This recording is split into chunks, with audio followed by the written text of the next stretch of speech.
For our performance task number 1, short activity, I want you to use your resourcefulness and creativity.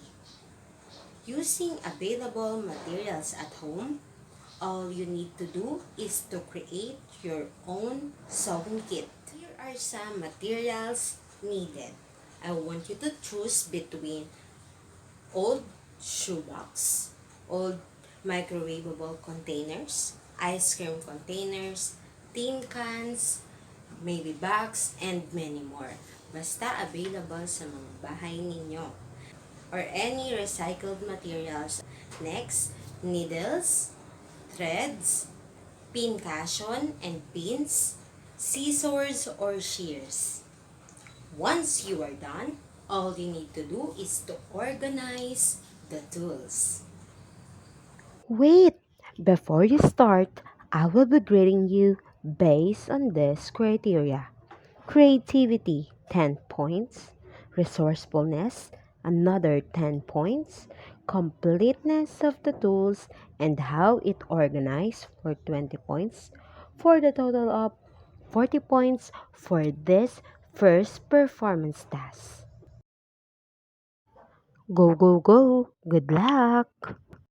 Of course, I will be doing my own sewing kit. I have here a plastic container, old microwavable container, a box, a old cell phone box, needles, pins, fabric of course, clippers, shears, scissors, tape measure, and I want you to join me as I do my personalized sewing kit. Different color of threads na magsisimbolize sa mga section na hawak ko. Una, of course, my advisory class, we will be using the color pink. And I have here banana, symbolizes for color white. I have here duhat, or duhat symbolizes the color violet. I have here guava, symbolizes the color green. And I have here mango that symbolizes color yellow. Again, I have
Tara, tuloy na natin.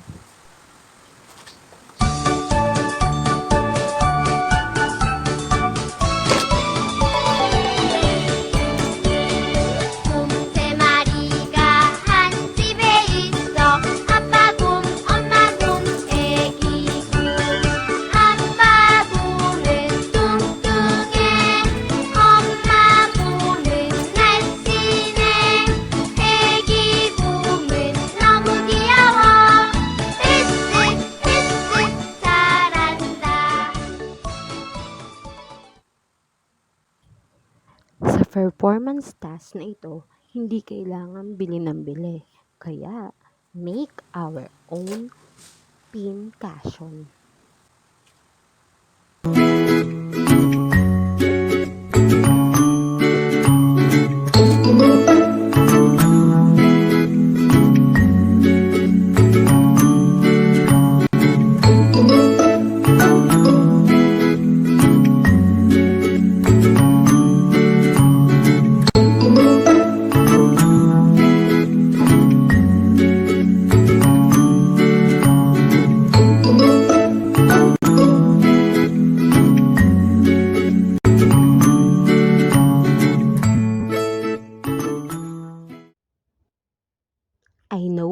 You can do more than that.